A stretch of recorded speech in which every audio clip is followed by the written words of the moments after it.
If there's any theme that never gets boring or that we never stop getting fascinated with, it's the possibility of alien life being out there. Ever since humans discovered that there's an entire solar system that extends beyond our stratosphere, we've all been intrigued by the possibility of there being other life forms that are different from us.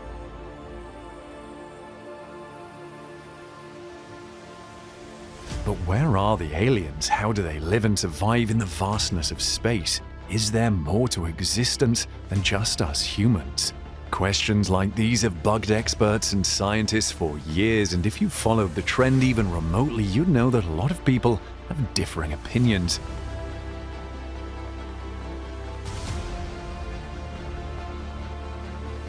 While some believe that there is so far no evidence of alien life forms, other experts have also stated, citing their forms of proof, that we are surely not alone in the universe. And the latest person to throw his theories into the ring is Graham Hancock, a writer and researcher who has done extensive work looking for clues about alien life and ancient civilizations. For years, Graham has been warning about links to alien life here on Earth, and his findings have been intriguing. In this video, we'll look at Graham's record of findings on alien life and try to examine his theories on the origins of humanity.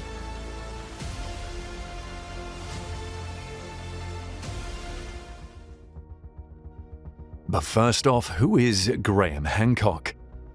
Graham Hancock is one of the world's most renowned researchers on ancient civilizations and the origins of our planet. He has made several controversial claims in the past and has argued on multiple fronts, including the possibility of an ancient, more advanced civilization settling on the Earth long before humans did. Born in Edinburgh, Scotland in August 1950, Graham went on to study at Durham University, where he got his degree in sociology in 1973. However, he soon transitioned into a career in journalism, working with media houses such as The Times, The Sunday Times, The Independent, and The Guardian. He worked as a co-editor for the New Internationalist magazine from 1976 to 1979, and he was also the East Africa correspondent of The Economist from 1981 to 1983. While he did have a successful career in journalism, Graham has always been passionate about asking and answering some of the planet's most difficult questions. And in 1990, he began investigating several archaeological, historical, and cross-cultural events.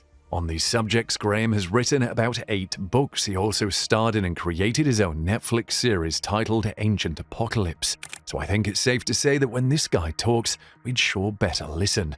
And speaking of talking, Graham has done a lot of that. He's been vocal in his belief that the world as we know it has gone through several phases of evolution, including some phases that we know nothing about. And he's pointed to several things that could easily give us clues. The Pyramids of Giza. When it comes to ancient mysteries, hardly does any compare to the Great Pyramids of Giza in Egypt. The pyramids have been used for several things, including and especially as tombs for ancient pharaohs and Egyptian monarchs. However, what no one can ascertain for sure is how those pyramids were built. Over the years, there have been many different opinions on this. However, Graham does believe that the pyramids themselves and their construction are conclusive proof that there has indeed been an ancient form of technology that we've all forgotten. Speaking on an appearance on the Joe Rogan Experience back in 2022, Graham pointed to the mystery of the pyramids' construction as a major indicator of advanced alien technology. How do you think they did that? Well, some of them, the granite in the Great Pyramid comes from more than 500 miles to the south. If you look at the famous King's Chamber, its walls and its roof are, the ceiling of the King's Chamber are all made with gigantic granite blocks. Stunning detail. Stunning detail. Those blocks on the roof of the King's Chamber weigh 70 tons each. Now, Egyptologists will tell you that, they could move heavy blocks because they put them on wet sand and they push them along on wet sand. Well, maybe if you're just at ground level, that will do. But when you're 350 feet above the ground, as you are in the King's Chamber, that won't do at all. I don't know how they did it. All I know is they did it. I don't think anybody knows how they did it, how they lifted those stones, how they brought them up to that level. I think we're looking, again. Graham further explained that there was an ancient apocalypse that seemingly wiped out this technology as well as most remnants of it from our planet. And the story of this apocalypse is the premise of Graham's Netflix show Ancient Apocalypse. As for why these theories keep getting disputed, Graham has also explained that there appears to be a limit to to what archaeologists and scientists know, because again, these ancient technologies were seemingly wiped out during the apocalypse he speaks of. And so with little to work with, a lot of scientists appear limited in their ability to explain what has been happening to our planet. I think the key thing is we're looking at technologies that are not the same as ours. Yes. And that's yes, partly that's the why point. archaeologists can't see them, because they're looking for us in the past, and they're not open to the possibility that there are whole other kinds of technology that could be used. Right. I always go back to the ancient Egyptian traditions that speak of priests chanting as these huge blocks were lifted into the air. Were they using some kind of sound effect, some kind of use of sound that was able to manipulate matter? We know that sound can manipulate matter, as a matter of fact, but they're lifting these blocks. Again and again, it appears in ancient Egyptian traditions. The notion that we could lift huge blocks with sound seems absurd to archaeologists, and yet it's there. I mean, I'm not necessarily agreeing with what he's saying, but it sure seems like he's got a point. After all, it could be impossible for scientists to follow a piece of technology if they don't know what it is.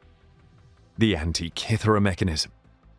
Another huge indicator that Graham has pointed to in his quest to prove that ancient alien civilizations did exist is the Antikythera mechanism. For those who might not know, the Antikythera mechanism is a strange tool discovered back in 1901 by Captain Dimitrios Kontos and a team of sponge divers. Captain Kontos had seen the ruins of a shipwreck along Point Glyphadia on the Greek island of Antikythera, a ship that was later discovered to have been a Roman cargo vessel. After searching the ship, Captain Kontos found several ancient artifacts. However, the most interesting among them was a mechanical device that caught the captain's eye. The device had become incredibly eroded, however, so it was pretty much discarded. That is, until 2 years later, when archaeologist Valeroy Stice found that it actually contained a few gears.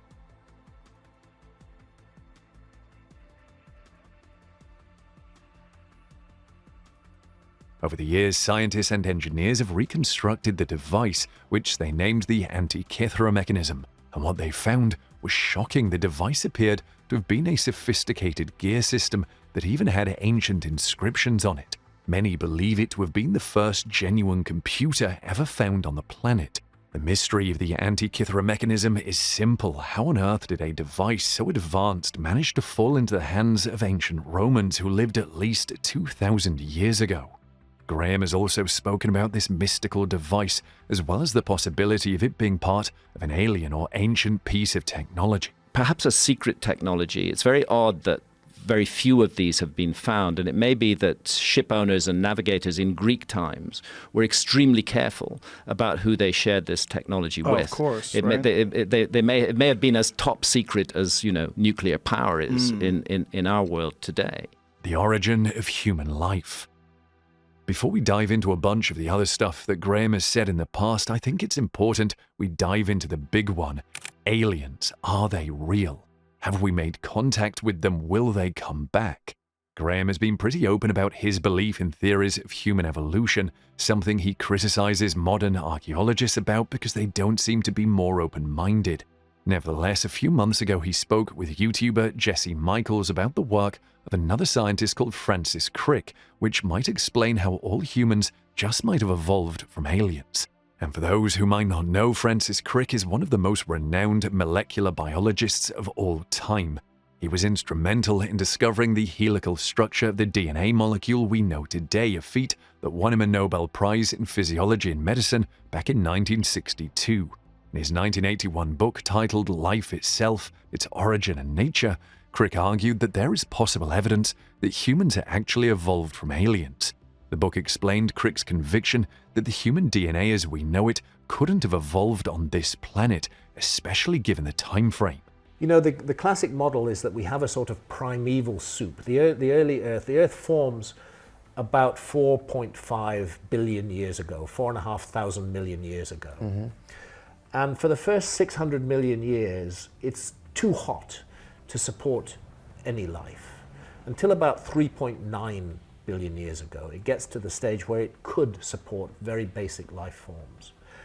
And within 100 million years of that, which across a span of billions of years is a tiny amount of time, within 100 million years of that, by 3.8 billion years ago, bacterial life was all over this planet. Now, as Graham explained, Crick's theory is that human DNA couldn't have just accidentally emerged on this planet in just 100 million years. And while Crick still subscribed to the traditional theory, he believed that something else was up. What he came down to was that there must have been some other planet, somewhere else, where a primeval soup had existed, and there had been enough time for DNA to emerge from the accidental bumping together of molecules. That's, by the way, something I'm a bit skeptical of anywhere. Going further, Crick eventually postulated that the universe as we know it is at least 13.5 billion years old. And that is enough for a life form to have been developed on another planet, grown into an advanced life form, and then have come to the Earth to seemingly explore or spread its seed. Or maybe they found that their world was being threatened and decided to move down to this planet as a way of ensuring the survival and continuity of their species. So wait, you might be asking, how did these guys come down to Earth? Why did they look at our little blue ball and say, yeah, this is where we want to spread our species? Well, according to Graham, Crick also had a possible theory for that. But the distances in interstellar space were too great for that to be feasible, so they did the next best thing. They genetically engineered bacteria. They incorporated the DNA code within those bacteria, and then they put the bacteria into cryogenic chambers in spaceships and fired them off in all directions. Put some algae and CO2 for food, and then and we know that bacteria, extremophiles, can survive in extremely dire circumstances, and fired them off into the early universe. And to cut a long story short, 3.9 billion years ago, one of those spaceships collided with the early Earth, spilled out its contents of bacteria, and there you have it. Life begins to evolve on this planet. I know it's a lot to take in, especially since science tells us something completely different. But when you consider that this is Francis Crick talking, the Nobel Prize-winning scientist who gave us the foundation for the current DNA structure, you've sure got to consider that it really might be true. Atlantis and Göbekli Tepe. If you're an archaeology buff, then you've probably heard of Göbekli Tepe. This site was discovered back in the 90s in Turkey, and its discovery actually played a role in shaping the current state of archaeology and human history as we know it. For those who might not be familiar, here's the backstory. In 1994, a shepherd in Şanlıurfa, Turkey, was plowing his land when he came across a startling discovery. The shepherd came across a stone with a strange shape coming out of the ground. And being the inquisitive man he was, he decided to give it a look. The shepherd brushed the dirt off the stone, and shortly after, he saw that it could easily be a part of something bigger. The shepherd decided to contact the local museum about his find, and shortly after, he got a visit from Klaus Schmidt, a prehistorian and archaeologist at the German Archaeological Institute. Further digging was done at the site, and it was found that there were several other massive structures located at the site. Some of these structures weighed as much as 20 to 25 tons. All in all, the entirety of Göbekli Tepe was born. Here, researchers discovered a series of circular enclosures, almost like town squares or something. However, at the center of these enclosures were two T-shaped pillars made of limestone. These pillars essentially faced each other, with all of them covered in carvings. There were carvings of animals, birds, and much more. And according to archaeologists, it would take an entire week for a team of 50 men to move just one of the pillars in Göbekli Tepe from the milestone quarry close to it all the way to the top of the hill. As for the carvings, those would have taken a further 300 hours. This means that each of the 5 stone circles would have required a whole year to be completed. Still, that's not the wildest part. When Göbekli Tepe was found, Schmidt was intrigued by how old the site might be, so he took sediment specimens to a lab and had them carbon dated. There, scientists found that the stone structures on the site could be as old as 12,000 years. For context, the first known human civilization was recorded to have surfaced around 5,000 years ago. This would mean that Göbekli Tepe was constructed at a time when scholars suggest that humans simply roamed the planet as hunter-gatherers. Hunter-gatherers could have come together to build such impressive structures. And if they could, why did they build Göbekli Tepe? Were they just fascinated by circles and decided to pursue their passion, or did they have a greater reason for developing this structure? The Atlantis theory. Well, according to ancient astronaut theorists, this wasn't the case. Instead, they suggest that Göbekli Tepe was actually built by the survivors of a society that was wiped out from the Earth due to a cataclysmic event. It's a known fact that the planet we know and love so much has gone through one cataclysmic event after another. I mean, you might think that the asteroid that hit and got rid of the dinosaurs was the only one, but you'd be surprised. Now, Graham Hancock has also thrown his hat into the ring on this one to offer a theory on what Göbekli Tepe was and how it came to be. And interestingly, he actually seems to pitch his tent with the theory that the monolithic archaeological site was created by an old, almost forgotten civilization. So who were these guys? Well, according to Graham, Göbekli Tepe was actually the remains of Atlantis. Now, sure, you might remember Atlantis from the fables and movie adaptations in pictures like Waterworld and Aquaman. The ancient Greeks actually had another view of it. None other than Plato, one of the greatest philosophers and mathematicians in world history and of his time, pushed the idea that Atlantis was actually a real Earth, and Graham himself has now rehashed that theory as conclusive proof that Atlantis did exist. Even in 1995, the notion of a lost civilization was not a new idea. That notion has been around for a very long time. We can take that notion actually back thousands and thousands of years. The most famous example is Plato, the Greek philosopher Plato, who gave us the story of Atlantis. According to Plato, Atlantis had been a great and incredibly advanced civilization that existed many thousands of years ago. The Atlanteans had been blessed with advanced navigation and seafaring skills, and they used these skills to explore the deepest parts of the known world. These guys were pretty much Christopher Columbus before Columbus was even born. And thanks to their ability to explore, the Atlanteans accumulated a vast wealth of knowledge, and they used this knowledge to benefit their race and civilization significantly. But as Plato explained, corruption eventually set in, and in time, their society became greedy and more ambitious. Eventually, the gods, or whoever the hell was making the rules at the time, wiped them off the face of the earth. How did they do that? Well, they sent the ocean to quite literally wipe the Atlanteans off the map.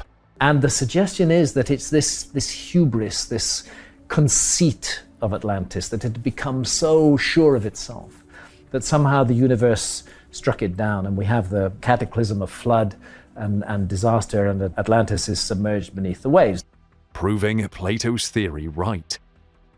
Now, as you'd expect, it was the view of everyone back in the day that Plato's account of what happened in Atlantis was entirely wrong. Most people believed that the man was just using Atlantis to make some sort of philosophical or political point, and that there was no such thing as an actual civilization that had been swallowed up. However, according to Graham, Plato remained adamant that the civilization really did exist. To make his point even more concrete, Plato actually put a date to the destruction of Atlantis, 9,000 years before the time of Solon. Solon was a Greek statesman and politician who lived between 630 BC and 560 BC, and he was actually an ancestor of Plato according to Graham. Looks like we finally know where Plato got his love for philosophy from. Now, around 60 BC, Solon took a voyage to Egypt. This was actually where he was told the story of Atlantis and its destruction. And around 600 BC, Solon, the great Greek lawmaker, made a visit to Egypt. And in Egypt, the priests at a temple of Sais in the Delta told him the story of Atlantis, and they said that it was written on the walls of the temple. And he said, when did this happen? When was this great civilization destroyed? And they said 9,000 years ago. And that was in 600 BC. So that's 9,600 BC in our calendar.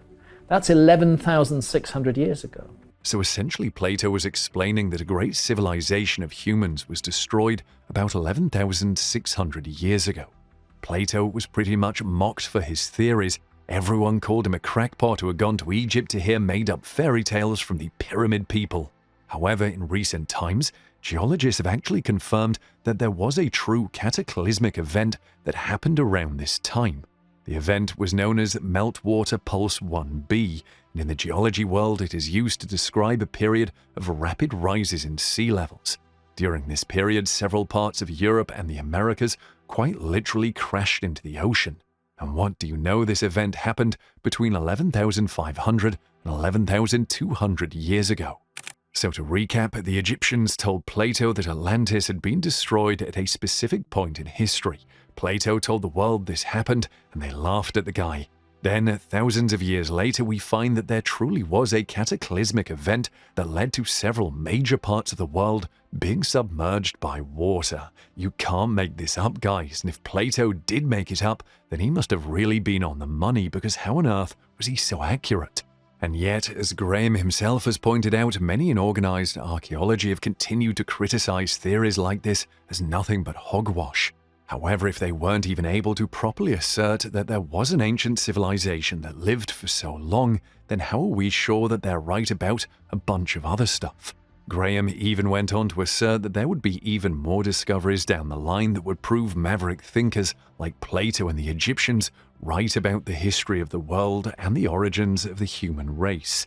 And my sense is that this evidence is now becoming overwhelming, and that we're reaching a tipping point. Maybe not this year, maybe not next year. But within our lifetimes, we are going to see a completely new understanding of the past, a radical revisioning of the past, and therefore of our place in the world as well. Atlantis, was it Göbekli Tepe? Now, you might think that Plato's discovery of the possible existence of Atlantis would be the final piece of the puzzle, but there's still a doozy coming up. So remember Göbekli Tepe and how scientists discovered it could be the earliest site of organized civilization. Well, Graham has actually found proof that it could just have been Atlantis reincarnated. Think about it, as we said earlier, scientists discovered that Göbekli Tepe dates back to about 12,000 years. And Atlantis itself was said to have gone underwater about 11,600 years ago. So what the hell happened there? Still don't believe it? Well, consider this. According to Graham, Göbekli Tepe quite literally just appeared. There are obviously no records of the city and the people who built it. For all we know, Göbekli Tepe existed at a time when the only humans around were hunter-gatherers who didn't have any sophisticated knowledge of architecture or building. Is it really possible that a group of hunter-gatherers suddenly woke up one day and decided to be master architects? The entire area prior to the appearance of Göbekli Tepe is inhabited only by hunter-gatherers. There's no agriculture whatsoever. They haven't built anything ever. And then suddenly, without any background or any preparation, appears this huge megalithic site. To illustrate his point, Graham uses the example of Stonehenge, a monument in England that also features large rocks and boulders. As Graham explains, Stonehenge was dated and found to have been about 4,500 years old. While it would have been pretty difficult to assemble Stonehenge, it wasn't impossible. After all, people of that age were relatively advanced. But when it comes to Göbekli Tepe, there is no such thing. 12,000 years ago, there was no such thing as money or resources. All humans knew was to hunt and gather food so they could feed themselves and survive from one day to another. Graham has also asserted that the discovered site at Göbekli Tepe is only a small part of what could be the remains of a broader human civilization. Turns out, because a large part of it's still under the ground, seen with ground-penetrating radar, that the whole site is actually 50 times bigger than Stonehenge and 7,000 years older. There is no possible explanation for Göbekli Tepe. A group of hunter-gatherers couldn't just have built such a magnificent structure, and whatever is underneath the ground, according to Graham, there must have been something else that we haven't noticed yet. So we have all the players, the Atlanteans who had their civilization wiped out, Plato who went to Egypt and got told of the Atlanteans only to be laughed at by everyone else in his time, and Göbekli Tepe, a massive structure that was built in a time when humans weren't even developed enough to know basic math. Well, considering that the disappearance of Atlantis and the first known discovery of Göbekli Tepe were around the same time, it follows that these two locations are the same thing. Göbekli Tepe has to be Atlantis, or at the very least, it must have been built by Atlanteans. What we're looking at is a transfer of technology. This was the survivors of a lost civilization. They already knew how to create megaliths. They already knew how to do agriculture. They settled amongst a hunter-gatherer people who they may have reached out to before. They settled amongst them and they created this project. And this project was to restart their civilization. Checking in on the Egyptians. For a final round of possible links, let's look at the people who actually inspired Plato to come back to the Western world and talk about the Atlanteans, the Egyptians that is. The Egyptian Empire itself has long been a huge mystery. It is one of the strongest empires the world has ever seen, and a huge symbol of that strength would be the pyramids of Giza, which, as we said earlier, no one has been able to explain how they were built. While there have been several theories about how the pyramids were built, one prominent one has been the fact that they were built by aliens. Now, it might sound like a conspiracy theory, and when it first came out, we sure thought so, but archaeological finds recently have pointed out that there could be truth to this. A few decades ago, a team of archaeologists led by Professor Winwood discovered a medallion in the tomb of the great pharaoh Akhenaten. For those who might not know, Akhenaten was one of the most popular and influential pharaohs to ever live. He was the father of King Tutankhamun and the husband of Queen Nefertiti. And during his reign, the Egyptian Empire enjoyed a prolonged period of peace and prosperity. However, while Akhenaten was a relatively stable king, he made a major reform across Egypt, instituting the worship of the sun god Aten. According to records, Akhenaten wasn't even his actual name. The pharaoh had been born Amenhotep IV, but he eventually changed it to Akhenaten, which loosely translated to Aten is satisfied. This guy wanted to satisfy the sun god so much that he had his name changed and ordered everyone in Egypt to follow the same religion. Anyways, back to the medallion. According to historians, the medallion was one of Akhenaten's most prized jewels. However, when you look closely at it, you find something pretty strange. Now, did that look like an alien to you or not? A lot of people have claimed that the medallion was just a symbol of Akhenaten worshipping the sun god. But considering that the sun god did look so much like an alien, what are the possibilities the ancient Egyptians actually made contact with alien life forms and maybe even got the inspiration for the pyramids from them? Graham already pointed out how difficult, borderline impossible in fact, it would have been for the ancient Egyptians to have built the pyramids themselves. And now we have a medallion to show that they might have made alien contact. Wherever you look, it seems more likely that there are alien influences in our modern world. The stories told by Graham Hancock are so far pretty solid, even though they're just speculations and should be treated as such. At the end of the day, no one really knows how our planet came to be or what forms of alien life we've had to relate to in the past. But as long as we're all alive, the least we can do is ask questions. So what do you think? Were there really aliens among us? Would they be coming back? How on earth did humanity begin? Drop a comment below and let us know your thoughts.